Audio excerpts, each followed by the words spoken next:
I still remember the exact moment when everything changed. It was a Tuesday afternoon, and I was sprawled across Megan's bed, flipping through a magazine while she tried on the fifth potential prom dress she'd ordered online. The soft spring breeze drifted through her open window, carrying the scent of her mom's rose garden. We were 3 weeks away from senior prom, and while Megan had been obsessing over every detail for months, I had been quietly dreading it. Not because I didn't want to go, I did, but because going meant facing questions I wasn't ready to answer, even to myself. What do you think about this one? Megan twirled in a sparkly blue number that made her look like she belonged on a red carpet. It's perfect, I said, meaning it. Jake won't be able to take his eyes off you. She grinned, studying her reflection. Speaking of dates, Noah, when are you going to tell me who you're taking? The whole mysterious act is getting old. I shrugged, trying to seem nonchalant. No mystery. I'm just going solo. Less drama that way. That wasn't the whole truth, of course. The truth was more complicated. At 18, I had never been on a real date. Not because I couldn't. I'd turned down plenty of interested girls, but because none of them made me feel the way I was supposed to feel. The way I felt when Ethan, Megan's older brother, walked into a room. As if summoned by my thoughts, Ethan appeared in the doorway. He leaned against the frame, arms crossed over his chest, a half-smile playing on his lips. At 20, he was home from college for spring break, and somehow in the 8 months since I'd last seen him, he'd grown even more handsome. His dark hair was longer now, curling slightly at the ends, and he'd filled out in a way that made my mouth go dry. "Looking good, sis," he said. Then his eyes shifted to me. "Hey, Noah."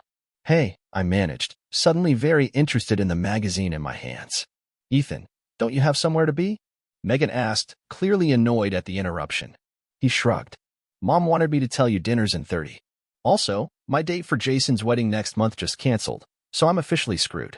Language, Megan scolded automatically. "And that's what you get for asking Brittany. I told you she was flaky." I kept my eyes down, pretending not to listen, even as my heart did a strange little flip. Ethan had been dating Brittany on and off since his senior year. I'd spent 2 years pretending not to care. "Yeah, well, lesson learned," Ethan said. "Anyway, 30 minutes. Don't make Mom wait." He disappeared down the hall, and I released a breath I hadn't realized I was holding. This was my problem, had been my problem since sophomore year when Ethan had taught me to drive in his beat-up Jeep, patient and kind even when I nearly crashed into the Wilsons' mailbox.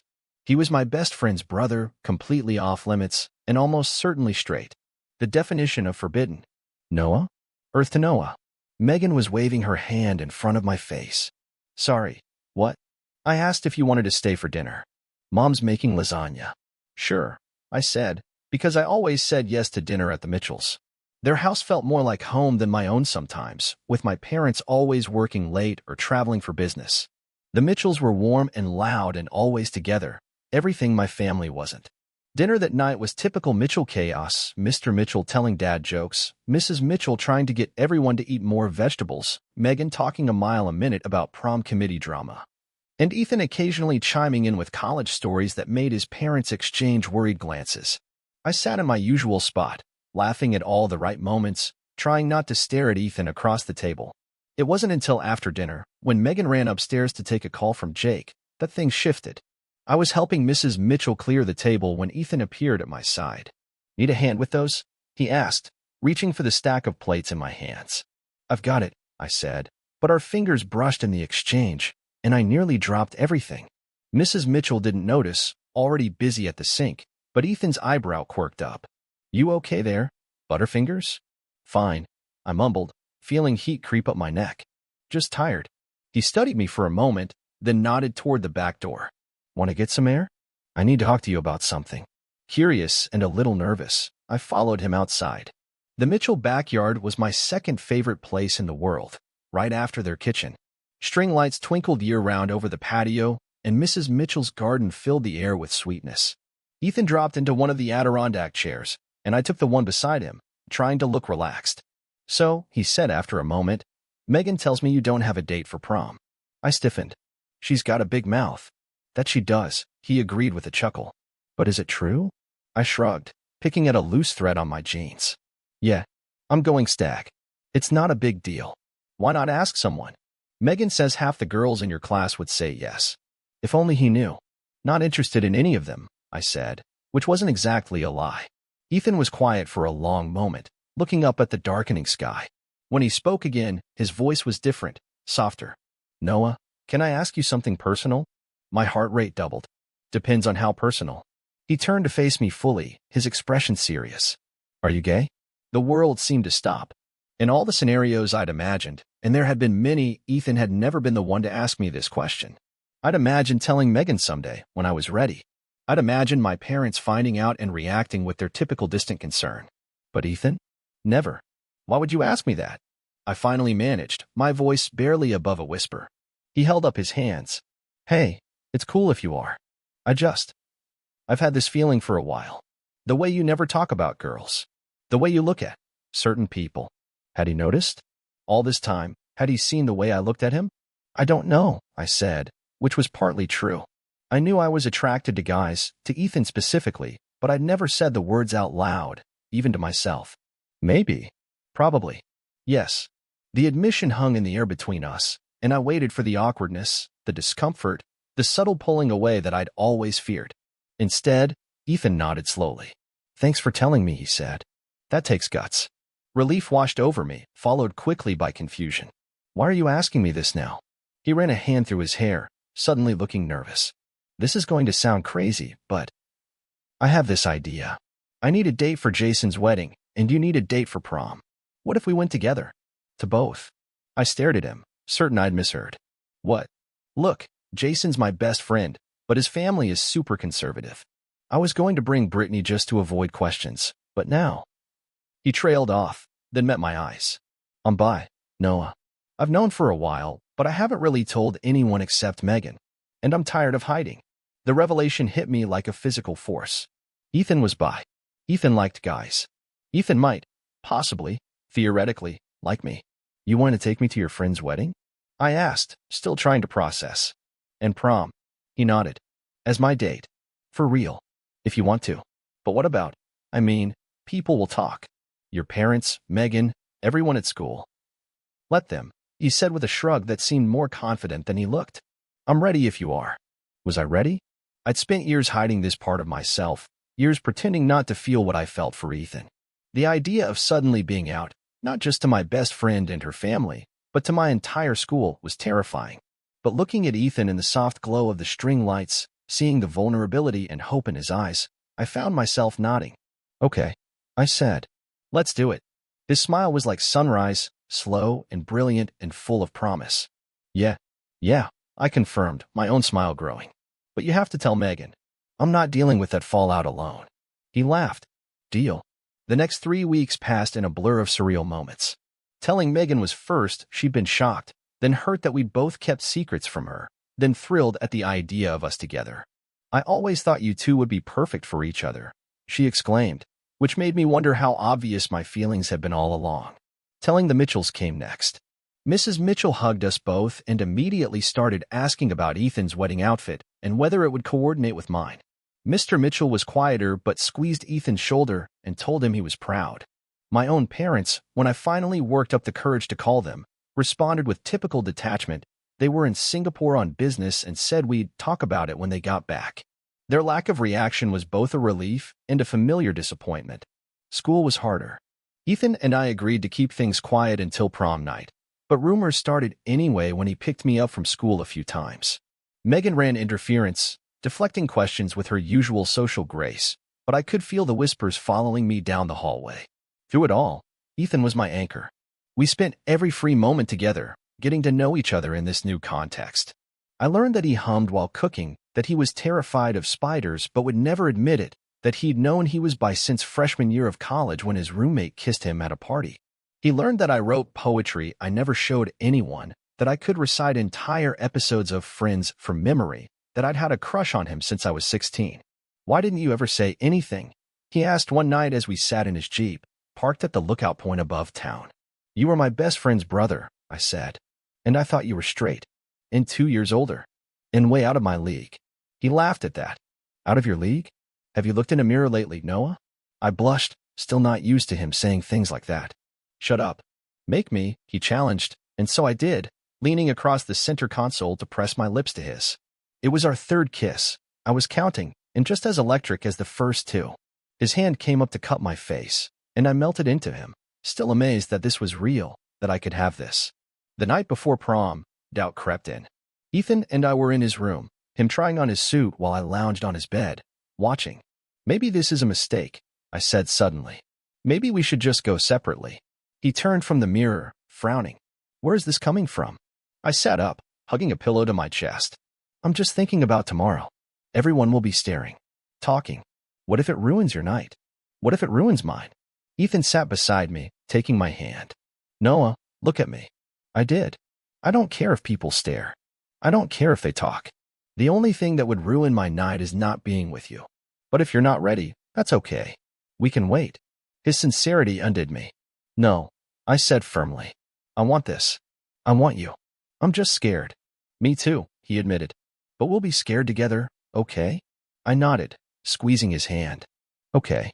Prom night arrived with a flurry of activity. Megan insisted we all get ready together, turning her bedroom into a staging area filled with hair products, cologne, and nervous energy.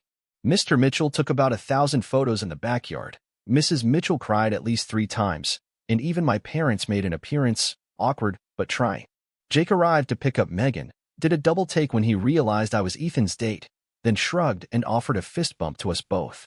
And then we were off, driving to the hotel in Ethan's Jeep, my heart pounding so hard I was sure he could hear it over the music playing on the radio. He reached over to take my hand, and I held on tight, drawing strength from his touch. The hotel ballroom was transformed into a starry night theme, with twinkling lights and dark blue drapes creating the illusion of being under a night sky. As we walked in hand, the conversations nearest to us faltered. Heads turned. I felt my face grow hot, but Ethan's grip remained steady. Ignore them, he whispered, leading me further inside. They're just jealous because I have the hottest date here. That made me laugh, breaking the tension. And then Megan was there, pulling us onto the dance floor, and Jake was handing us cups of definitely spiked punch, and somehow, miraculously, the world didn't end. People stared. Yes. Some whispered. A few made comments just loud enough for us to hear. But for every negative reaction, there was a positive one, a smile, a thumbs up, a girl from my English class who came over to tell us we looked cute together. The real test came during a slow song. Ethan pulled me close, one hand on my waist, the other holding mine. Dance with me? He asked, as if there was any chance I'd say no. We swayed together under the artificial stars, and for a moment, it was just us. No stares, no whispers, no fear. Just Ethan's arms around me, his heartbeat against mine, his smile when I looked up at him. Worth it? He asked softly. Completely, I answered, and meant it. The rest of the night passed in a blur of dancing, laughing, and stolen kisses in quiet corners. It wasn't perfect. There was a tense moment when a guy from the football team made a slur under his breath, and Ethan nearly went after him before I pulled him back. And I caught glimpses of people taking photos, no doubt for social media speculation. But those moments couldn't touch the joy of being there with him, being ourselves for the first time. After prom, our group went to the all-night diner on Main Street, cramming into a booth and ordering enough food to feed twice our number. Ethan's arm stayed around my shoulders, and no one batted an eye. It felt normal. Right. It was nearly dawn when Ethan finally drove me home. We sat in his Jeep outside my house, neither of us wanting the night to end. So, he said, turning to face me, was it everything you hoped prom would be? I pretended to think about it. Well, the music was terrible, the punch was too sweet, and my date kept stepping on my feet during the slow dances. He laughed, shoving my shoulder gently. Shut up. I'm an excellent dancer. You really aren't, I teased. But it was perfect anyway. His expression softened. Yeah, it was. We kissed goodbye, a lingering promise of more to come. As I watched him drive away, I felt lighter than I had in years, as if I'd set down a weight I hadn't realized I was carrying. The weeks that followed weren't easy. Coming out is never a one-time event. It's a series of revelations, explanations, and sometimes confrontations. There were difficult conversations with friends who didn't understand, with teachers who weren't sure how to react, with my parents when they finally returned from their trip. Ethan faced his own challenges at college, coming out to friends and teammates, dealing with reactions that ranged from supportive to hostile. But we had each other. And we had Megan, who appointed herself our fiercest defender and biggest cheerleader. We had the Mitchells, who welcomed me into their family with even more warmth than before. We had allies who stood by us and helped educate those who were willing to learn. Jason's wedding came a month after prom. I was nervous all over again, meeting Ethan's college friends, being introduced as his boyfriend to people who had known him for years. But just like prom night, the reality was less terrifying than the anticipation. Yes, there were uncomfortable moments, Jason's grandmother asking if we were just friends, a groomsman making a crude joke. But there were beautiful ones too. Dancing with Ethan under real stars this time. Meeting his freshman roommate, the one who'd kissed him and helped him realize who he was. Feeling Ethan's pride as he introduced me to people who mattered to him. Summer stretched before us, golden and full of possibility. Ethan would return to college in the fall, and I would start my freshman year at a different school 2 hours away. We knew the distance would be hard, but after everything we'd already faced, it seemed like just another challenge to overcome together. On the last night before Ethan left for his junior year, we returned to the lookout point where we'd shared our third kiss. The town sparkled below us, and the sky above was scattered with stars. "I have something for you," Ethan said, reaching into his pocket. He pulled out a small box and handed it to me. Inside was a simple silver key on a chain. "What's this?" I asked. "A key to my apartment," he said. "So you can visit whenever you want. Or just to have, as a reminder that you always have a place with me." I closed my hand around the key, feeling its weight, its promise. "I love it," I said. "And I love you." It wasn't the first time we'd said those words to each other, but they still felt new, still made my heart race. "I love you too," he said, pulling me close. "And I'm so glad you said yes to being my prom date." I smiled against his shoulder. Best decision I ever made. Looking back now, I can see how that single moment changed everything. Ethan asking me that question in his backyard, me finding the courage to say yes. It wasn't just about prom, or even about coming out. It was about choosing to be brave, to be authentic, to reach for happiness even when it seemed impossible. Sometimes the most beautiful love stories begin in the most unexpected ways. Sometimes the person you're meant to be with has been there all along, waiting for you both to be ready. And sometimes, saying yes to a prom date can be the first step toward the rest of your life. Total_char_count, 18,897.